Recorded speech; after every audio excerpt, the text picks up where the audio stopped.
अस्सलाम वालेकुम, मैं हूं शेख मुनीमपुरी। आज मैं आपको ले आया हूं मकबरे जहांगीर के अहाते में। मैं इस वक्त मकबरे जहांगीर के अहाते में खड़ा हूं। मेरे आप बैकअप में देख सकते हैं, ये मकबरे जहांगीर है।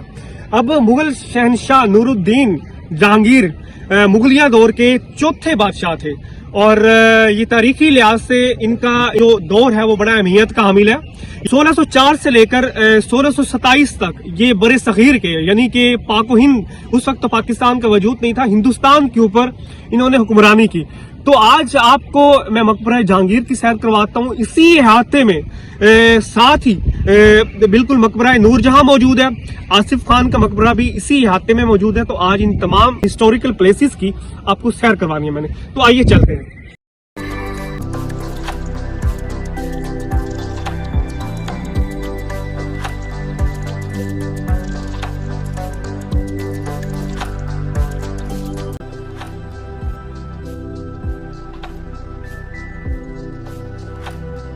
मकबरा जहांगीर जहां पे मौजूद है, ये मकबरा जिस बाग में मौजूद है, ये मलका नूरजहां की मलकियत थी। ये मुगल बादशाह थे, चौथे मुगल बादशाह थे। शहनशाह अकबर के बाद ये मुगलिया सल्तनत में अगर इनका नंबर देखा जाए तो चौथा आता है। इन्होंने 1605 से लेकर 1627 तक हिंदुस्तान के ऊपर हुक्मरानी की थी और ये जो टाइम पीरियड था इनका, इन्होंने तकरीबन 22 साल तक हिंदुस्तान के ऊपर अपनी वसी सल्तनत को बरकरार रखा था। 1627 में जब कश्मीर से ये वापस लाहौर आ रहे थे तो रास्ते में इनका इंतकाल हो गया और इनकी वसीयत के मुताबिक इनको इस अहाते में दफन किया गया। लाहौर में शाहदरा के मकाम पे इनका जिस जगह पे मकबरा मौजूद है, ये इनकी वसीयत थी कि मुझे इस जगह पे दफन किया जाए। तो जब इनका मकबरा बनाया गया था इनके वफात के बाद, यानी कि 1627 में इनकी वफात हुई थी, तो उस वक्त इनके मकबरे में बनाने में 10 साल लग गए थे और उस वक्त इनकी जो रकम थी वो 10 लाख रुपए तकरीबन अराउंड अबाउट बनती है। कि मुगल बादशाह जो जहांगीर थे वो उन्होंने बड़े शहीर के एक बहुत बड़े शहनशाह थे, बादशाह थे। और तारीख हमें ये भी बताती है कि इनके बेटे शाहजहां ने ये मकबरा बनाया था। लेकिन कुछ हवालों से हमें ये भी पता चलता है कि इनकी जो मलका थी, मलका नूरजहां, उन्होंने इस मकबरे को बनाने में अपना अहम किरदार अदा किया था।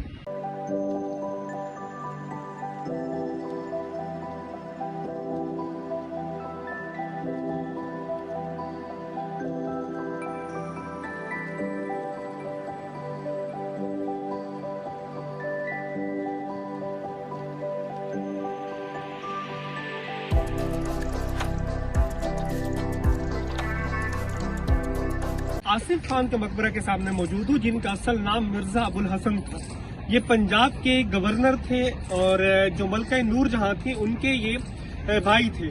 जो आगरा में जो ताजमहल के नाम से मदफून है, मुमताज महल, जो शहनशाह शाहजहां की बेगम थी, उनके ये वालिद थे। तो आज इनका जो मकबरा है हम यहाँ पे मौजूद है। तो आए आपको इस मकबरे की सैर करवाते हैं।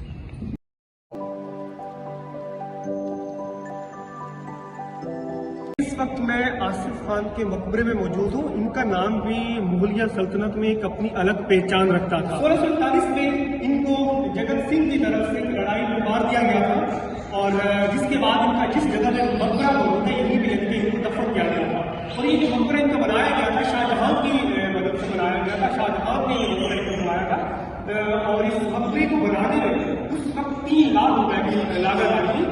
मकबरा जहांगीर को बनाने में 10 लाख की रकम लगी थी और इस मकबरा आसिफ खान को बनाने में 3 लाख की रकम लगी थी।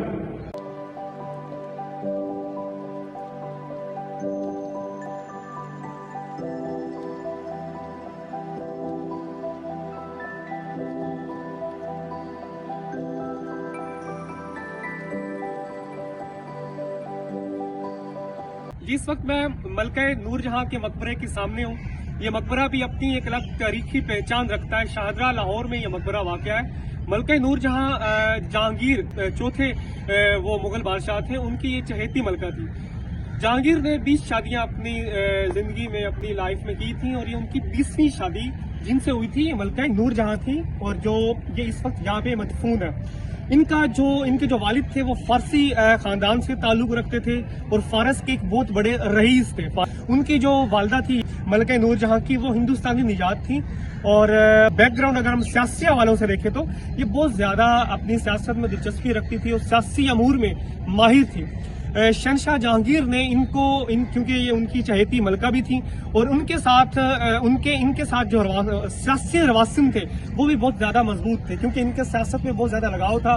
ये तमाम जो एडमिनिस्ट्रेशन के काम थी अच्छे तरीके से इनको डील कर लेती थी। तो चलते हैं हम इनका मकबरा अंदर से देखते हैं कि इनका अंदर से मकबरा कैसे बना हुआ है। चले आगे चलते हैं।